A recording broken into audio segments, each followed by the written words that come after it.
ప్రచార వాహనానికి నిప్పు పెట్టింది మార్గాని భరత్ అనుచరుడే. అసలు ట్విస్ట్తో మార్గాని పరువు పాయే. రాజమండ్రి మార్గాని భరత్రాంకు చెందిన ప్రచార వాహనానికి నిప్పు పెట్టిన కేసులో పోలీసులు నిందితుడిని అరెస్ట్ చేశారు. రాజమండ్రి నగరంలోని విఎల్ పురానికి చెందిన దంగేటి శివాజీ ఈ పనికి పాల్పడినట్లుగా పోలీసులు ఆధారాలతో సహా అరెస్ట్ చేశారు. కోర్టులో హాజరుపరిచారు. ఈ దంగేటి శివాజీ మాజీ ఎంపీ భరతరాం ముఖ్య అనుచరుడే.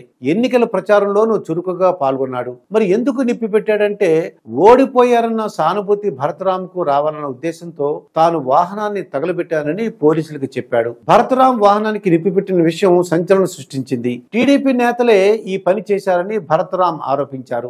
అమరావతికి వెళ్లి నేరుగా డీజీపీ ద్వారకా తిరుమలను కలిసి దర్యాప్తు చేయాలని కోరారు. పోలీసులు ఈ అంశాన్ని సీరియస్ గా తీసుకున్నారు. సీసీ ఫుటేజ్, ఇతర ఆధారాలతో సహా దంగేటి శివాజీని అరెస్ట్ చేయడంతో కేసు మిస్టరీ వీడింది. నిందితుడు యూట్యూబ్ లో వీడియో చూసి ముందుగా పెట్రోల్ పోసి ఆ తర్వాత దోమల కాయిల్ను అంటించి వాహనం దగ్గరికి పెట్టి వెళ్ళిపోయాడు.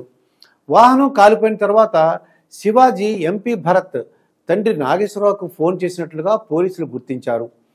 దంగేటి శివాజీపై ఐపీసీ సెక్షన్ 435 కింద కేసు నమోదు చేసి పోలీసులు రిమాండ్కు తరలించారు. అయితే టీడీపీ నేతలపై ఆరోపణలు చేసిన భరత్ ఈ కేసు చిక్కుముడి వేయడంతో గొంతులో పచ్చి వెలక్కాయ పడినట్లయింది. దీంతో ఆయన ఒక వీడియో విడుదల చేశాడు. ఇప్పుడల్లా ఎన్నికలు లేవు, తనకు ఆ సానుభూతి ఎందుకు అని ఆయన ప్రశ్నించారు. దంగేటి శివాజీ వైసీపీ కార్యకర్త కాదని, తమ అనుచరుడు కాదని మార్గాన్ని భరత్ స్పష్టం చేశారు.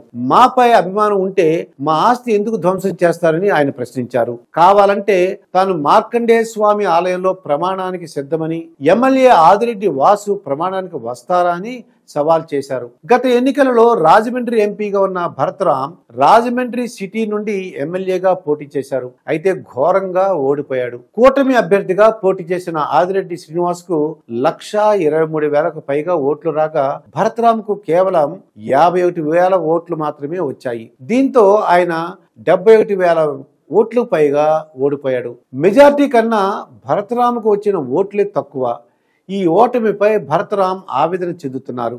ఈ సమయంలో ఆయన కారును ఆయన అనుచరుడే తగలబెట్టడం సంచలనంగా మారింది. సమర్థించుకోలేక ప్రమాణాల పేరుతో నాటకాలు ఆడుతున్నారని టీడీపీ నేతలు విమర్శిస్తున్నారు.